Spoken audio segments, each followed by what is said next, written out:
If you're a leader or an aspiring leader in the business of lifelong learning, you're in the right place. I'm Celisa Steele. And I'm Jeff Cobb, and this is the Leading Learning Podcast.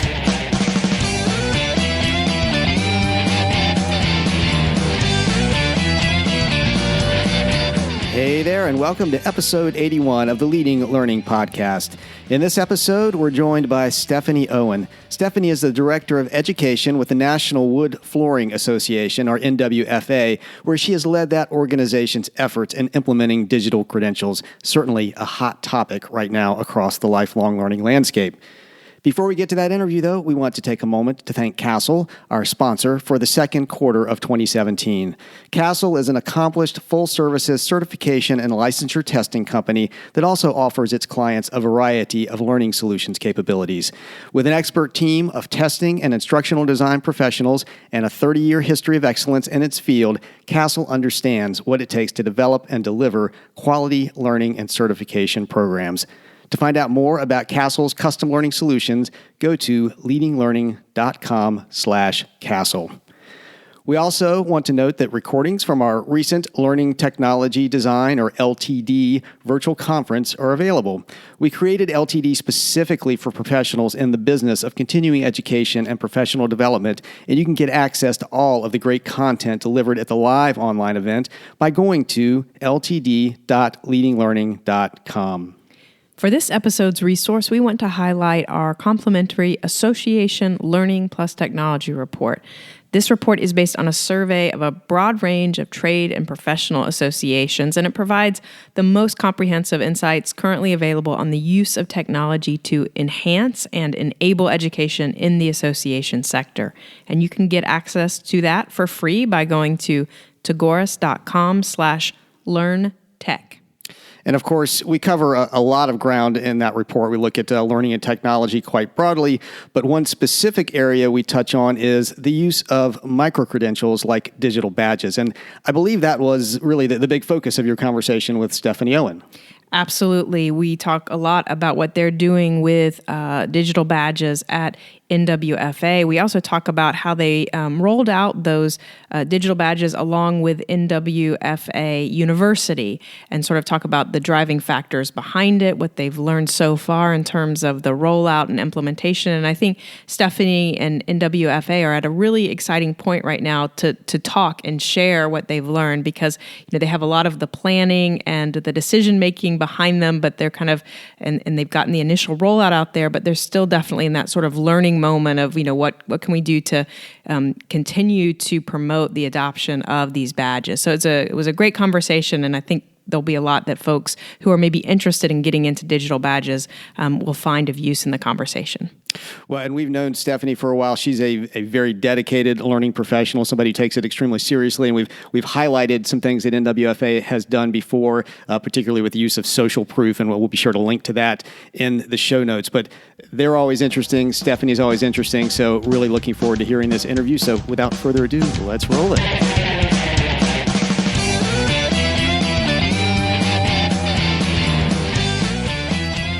Hello out there, I'm Celisa Steele, and this is the Leading Learning Podcast. And today I'm joined by Stephanie Owen. Stephanie is the Director of Education with the National Wood Flooring Association in St. Louis, Missouri, and she's been responsible for developing and implementing NWFA University and NWFA's use of digital credentials. So Stephanie, thanks first and foremost for taking time for the Leading Learning Podcast.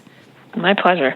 And now, since I only offered a pretty brief introduction and overview, would you start off by saying a little bit more about the National Wood Flooring Association and your role there? Sure. NWFA is a trade organization or association that represents the entire supply chain for the wood flooring industry. It includes manufacturers, distributors, retailers, contractors, inspectors, and really much more.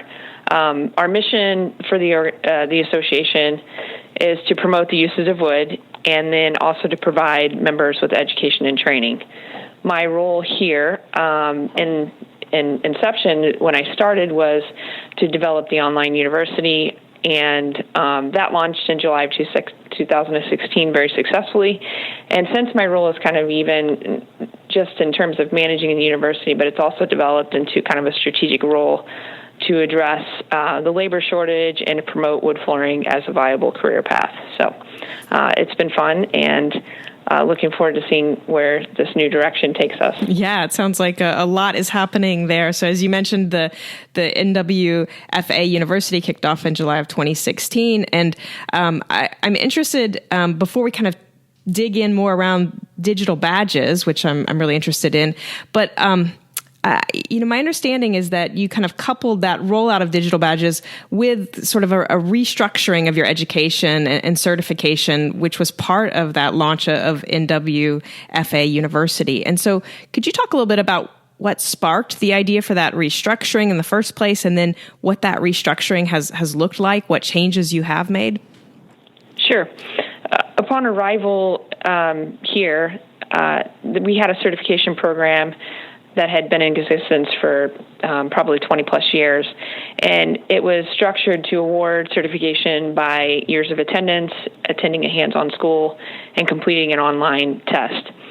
We also had what was labeled a degree program that awarded credits for continuing education as well as service to the industry. So after kind of doing some research and learning more about the industry, and in particular our association as a whole, I felt the approach with certification and degrees really muddied the waters between education and service. We also thought that we were doing a great job of educating our own, but we didn't have any efforts to attract any new learners. Trade organizations kind of in terms of us as well, have a kind of a unique driver for certification, and that driver tends to be the consumer. If the consumer is aware of our certification programs and demand them on the job, the need for certifications increases, thus kind of attracting that newer learner and newer generation. So this is kind of where the entire restructuring kind of came to a head. We had to do a better job of attracting new learners to create a clear and attractive path for those learnings, and to drive consumer awareness that demanded that certification. So restructuring kind of started with the introduction of the university, then changing career paths and kind of how the university kind of flew into the career paths, as well as using digital badges. So those kind of all came together as we started to see where the needs are to restructure. And am I right in understanding that part of kind of that restructuring too is like sort of is breaking apart these longer certifications into more incremental steps that they can, in terms of like digital badges that they can use to demonstrate a specific skill even before they've achieved a fuller blown certification? Yeah. So again, traditionally the requirements have been just the years of experience attending one hands-on school, which was typically a 5-day school, and then they had to take like a 75-point multiple choice question, and they were certified. So with the restructuring and the introducing of the badges, we broke down those certifications into actually 12 micro-credentials so they could earn them as they kind of go. And what uniquely happened organically really in that process is that we were actually able to reach a new member segment. So the certification traditionally, historically for NWFA has really been kind of siloed to contractors, and that's kind of been our bread and butter. Hey, we certify installation, we certify stain and finish. But with the onset of the badges, what we've seen is that, say we have wood product knowledge in there, that actually can be applicable to all of our member types. So manufacturers, a distributor, they all need to know kind of about the wood product knowledge. So it's really opened kind of penetrated all of our member segments in terms of education that we really, again, organically didn't realize that was going to happen initially. So yeah, we kind of long answer is that we broke that down and then really were able to see kind of that education sprout. Yeah, that's great to see that there were new applications. And like you said, that it just happened relatively organically without a lot of extra effort. Right. And I think tied to that question of kind of maybe extra effort or not, I mean, talk a little bit about whether or not you had to develop new education for the rollout of NWFA University, or if you mostly just were able to kind of repurpose and restructure what you already had versus, how much new stuff you created. Yeah, so we began with just kind of sitting in our 5-day schools and saying, okay, what can we use that we can, restructure and put into an online university. We were able to use a lot of that content that we presented in a live format. Obviously, we can't do the hands-on pieces, but we could still provide those in a video format or, in a pictures, step-by-step directions. But so, yes, we used our existing education, but what we kind of noticed when we did that is that we kind of had a consistency and a structure issue in our own schools. Building these out and kind of going from point A to point B through these, using Storyline and some of these other formats to build these online courses, we noticed that maybe one particular segment said one thing and another didn't really match our guidelines. So we really had to do some rewriting and restructuring so that the flow made sense in an online portion. In a school, and like in a live school, you tend to take rabbit trails when a student may ask a question, right, and you kind of go this way or go that way. Obviously, we can't do that with online, so we really had to restructure and kind of think about how that happened. But using our existing content was really a great start for us to kind of give us a platform to jump off on. And obviously, we had to fill a lot of holes as we went. Well, great. It sounds like great that you were able to reuse a lot, but that as part of that restructuring and repurposing, you were able to improve it and find some of those gaps and fill it in and raise the quality overall, which is another great side benefit of moving to the university. And so, I know it can be easy to misuse terms, but if I'm understanding right, that the digital badges that you're now offering, that you're kind of using them both as micro credentials, so that you're using them to recognize these building block elements of the fuller blown certifications, and you're also using the digital badges as a new way to represent those fuller blown certifications as a whole. So first I'll just double check, is that correct, that you're kind of using the badges for sort of smaller things and sort of the larger certification as well? Yes, absolutely. Right on. And so then these are basically stackable credentials where people could sort of earn the building block, sort of the little domain specific areas, and then that could stack up to the fuller blown credential? Correct. Yes. Yeah, that's great.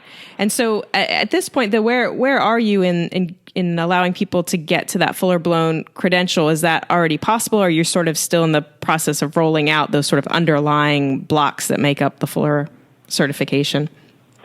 So we have 4 certification designations, and we've launched 2 full designations where you can build through the micro-credentials and lead up to full-blown certification. We're almost finished with our 3rd, and then we'll focus on our last certification path. So kind of how that we've also turned the certification into a badge itself. So digitally, those can be shared, via their social media and things like that, which really, from an installer's perspective, that's really kind of what they want to tout.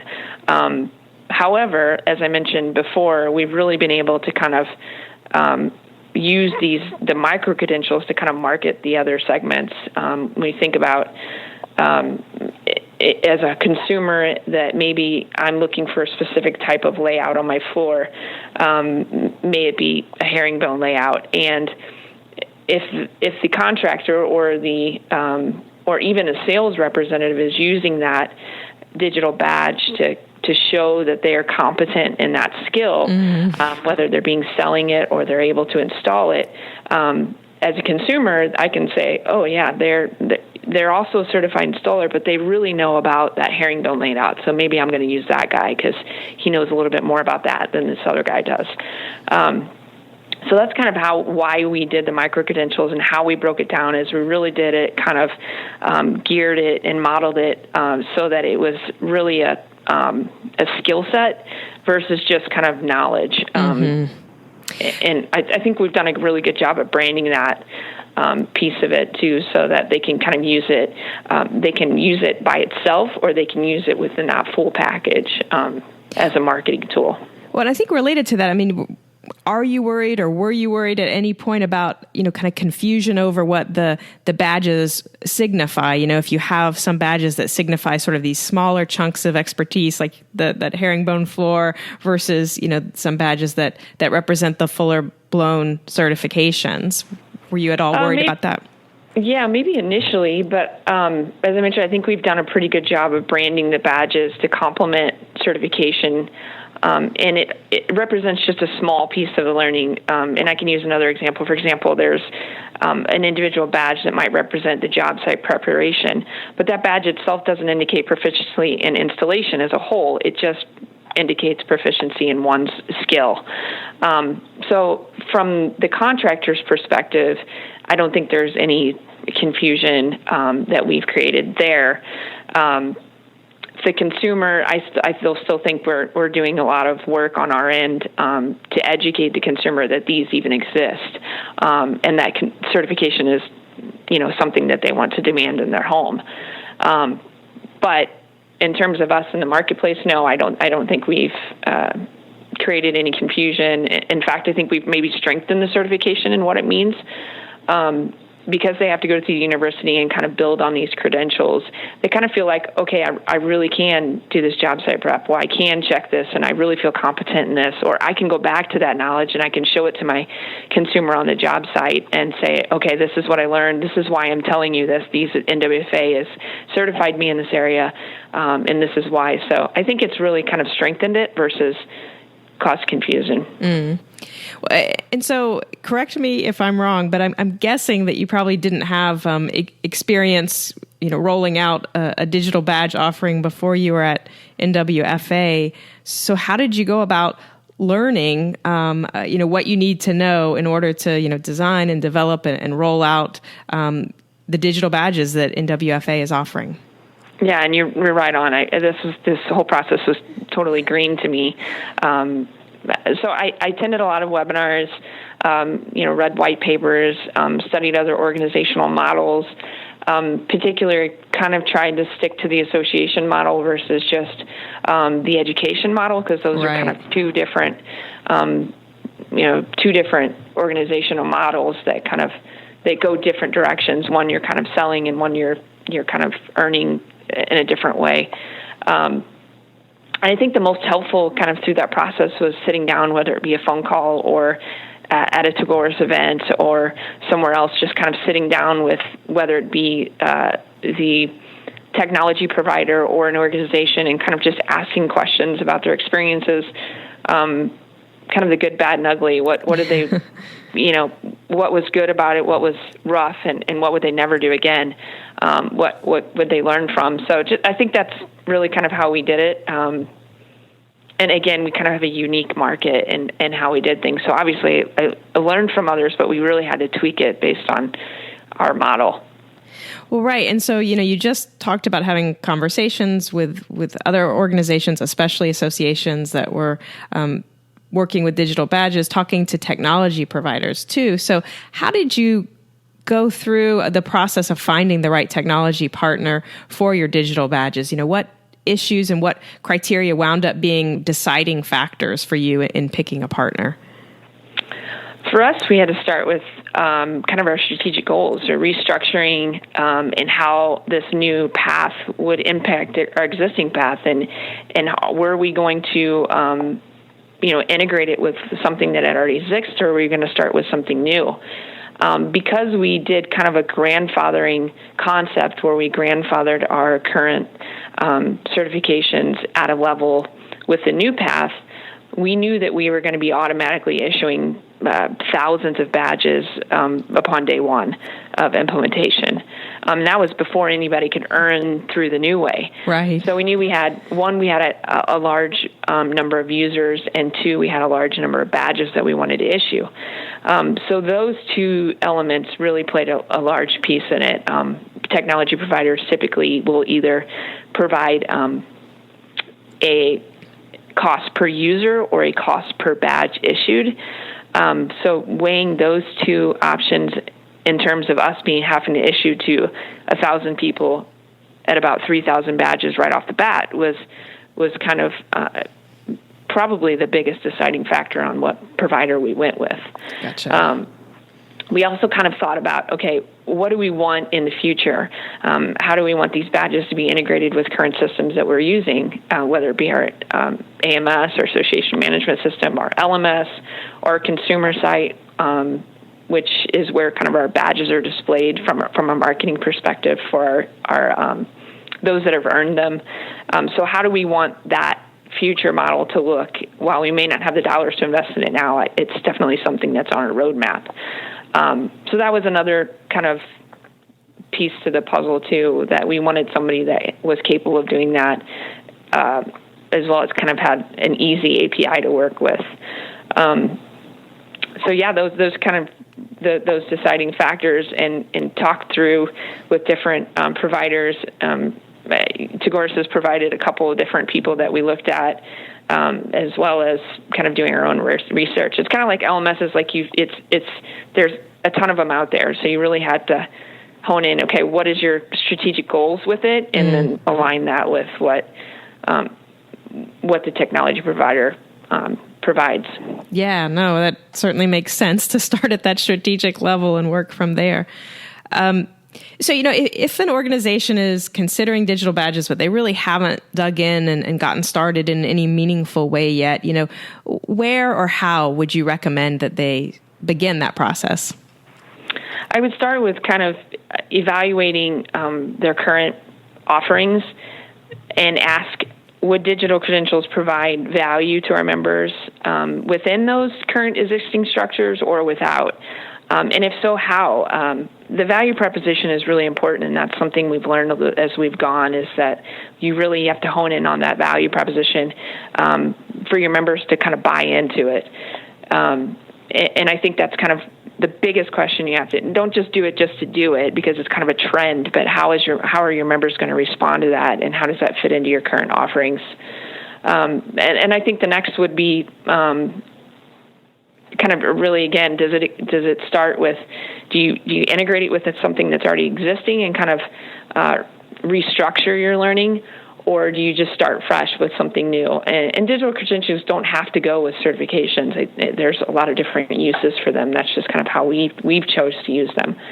And once those two things are kind of decided, I think you can move forward with a vendor research that kind of aligns with those two goals and how you're going to use it, and what's the value proposition in those.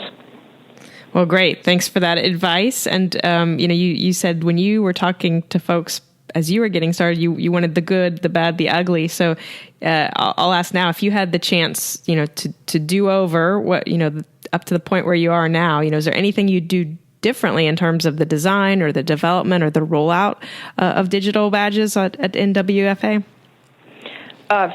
For us, the rollout has kind of been a challenge. We rolled out the university, and that's been extremely successful. But we could have done a much better job with rolling out the digital badge portion of this whole new learning.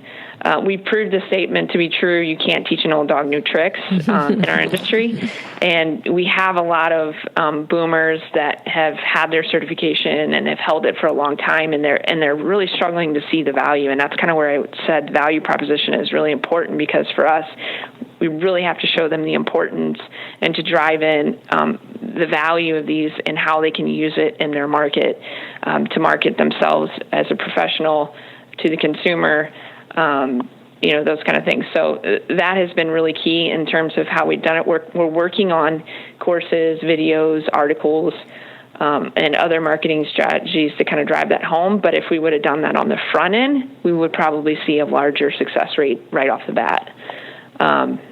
Okay, so rather than doing it kind of proactively. No, not doing it proactively. Yeah. Right. And so trying to really make sure that your audience understands the value. And it sounds like in your case, you at least had some portion of your audience who probably needed more support than you initially gave. So you're doing some backfilling there. But yeah, those that are engaged see value, and they understand the impact it can make on their individual businesses and growing that. as well as the impact it can have on the industry, because digital credentials are the key to those, are sharing those on social media, sharing those on their LinkedIn profiles, using them on the websites, using them on their email signatures. That's where the value really truly comes in for not only themselves, but for the industry as a whole, because it creates this awareness of who NWFA is and the demand for certification.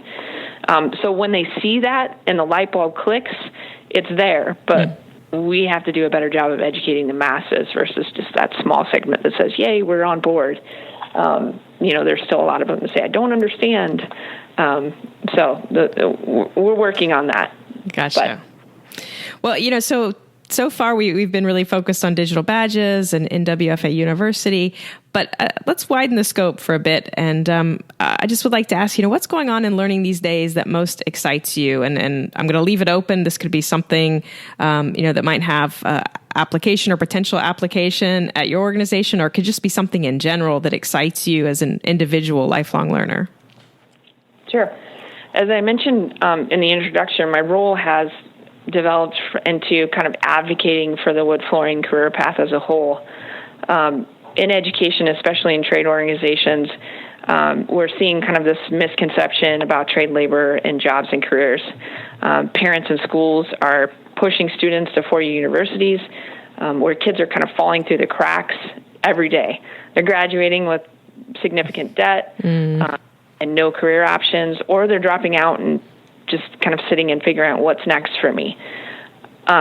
Skilled labor organizations and associations really have to do a better job of advocating for their specific industry, and advocating at all different levels, not just the high school counselors or the students, but also their parents, and the world as a whole has to do a better job of how they portray those blue-collar workers.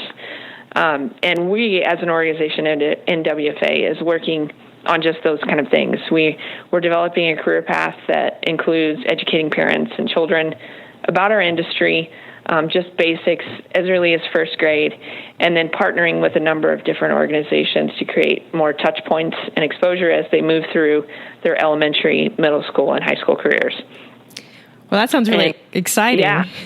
Yeah, this is the part that really gets me pumped up. Like, we're working on with the Federal Department of Labor to create an apprenticeship program specifically for the wood flooring industry. There's a lot of things out there that are for carpentry and things like that, but there's nothing that's really tailored to our industry. So we're working on that. We're really in the final stages of that, and I think what we're seeing as a whole, from federal to state, is we're starting to see light bulbs come on, and people are starting to see that our kids are falling through the cracks. And we have a real problem with four universities, and as a whole, everybody's saying that's where you have to go. But we have to filter that down to our schools and to our guidance counselor's office and to our parents, especially as parents. I mean, I don't know how many times I've heard my husband, who's a blue-collar guy, say, you don't want to do what I do, son. You want to go to a four-year university. But the skilled trade labor can be a very viable and lucrative career option. And we have to do a better job of communicating that to our parents and our school systems, and even the kids. Like, they're just not aware either. So that's what things that we're doing here at NWFA, and what gets me really excited is digital badging. It plays a really big key in that too, and in the university, because it exposes us to a new generation of learning. So it kind of gives them a little segue to get into the industry and minor exposure, and then they can say, oh yeah, that looks really cool. I want to do that. So. Well, that's great. It sounds, like I said, really exciting that you're able to sort of focus on a very big picture issue like that, and sort of helping people find meaningful and good paying work. That's a great thing to be engaged in. And so the next to last question I'd like to ask you is one that we ask everyone that we interview for the Leading Learning podcast, and that's just about your own approach to your lifelong learning. What do you do to sort of help yourself stay top of your game in terms of learning?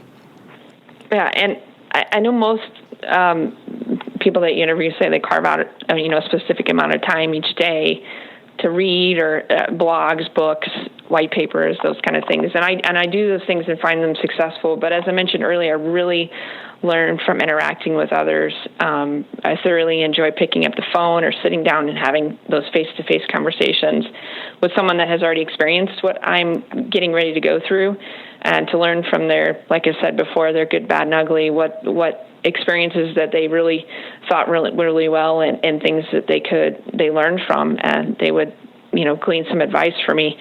I also enjoy attending conferences and being allowed to reflect and kind of ask questions and then create some action items going forward.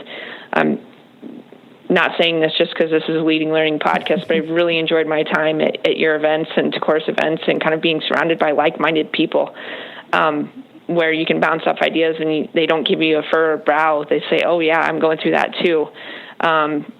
Let's learn from each other, and that's really what I've enjoyed. Kind of, I guess, maybe surrounding myself with people that are smarter than me helps me be smarter. So that's kind of true learning and education for me happen when you become a willing and active participant, and that's kind of how I pursue it. Well, amen. I think that peer learning just is always can be so richly rewarding, just because you do have that ability to talk and learn from others who are going through or have gone through very similar experiences. Right. So last question for you, just if listeners would like to know more, where would you have them go? They can go to our website at NWFA.org, and then there's an NWFA University tab they can click on to get more information about our programs. Or they can email me at my email. It's Stephanie with a PH.OWEN@NWFA.org. I'd be happy to talk to people again, share my good, bad, and ugly, and what we've learned through the process. Well, great. Thank you so much for taking time to share today, Stephanie. I appreciate it. Thank you. That wraps up our interview with Stephanie Owen. As we're exiting, we want to say thanks again to Castle, a full-service certification and licensure testing company that also offers its clients a variety of learning solutions capabilities. You can find out more about Castle's custom learning solutions at leadinglearning.com/Castle. And we also want to mention again that recordings from Learning Technology Design, or LTD, our virtual conference specifically for professionals in the business of continuing education and professional development, are now available. You can get all the details and sign up for those at ltd.leadinglearning.com. To get show notes for this episode, go to leadinglearning.com/episode 81. And while you're there, you will see the various options for subscribing to the podcast. And if you're getting value out of what you hear, we'd be truly grateful if you would subscribe. We would also be truly grateful if you'd take a minute, just a minute, to give us a rating and review on iTunes. You can get right to where you need to go by going to leadinglearning.com/iTunes. And of course, we like to know that you're getting value out of the podcast. And when you put a review there, it makes it much easier for others to find Leading Learning if they're searching for high-value content about the business of lifelong learning. We also hope that you will consider telling others about the podcast. You can send out a tweet by going to leadinglearning.com/share, or if tweeting isn't your thing, you can pick another social network of your preference and spread the good word that way. So thanks again, and we'll see you next time on the Leading Learning Podcast.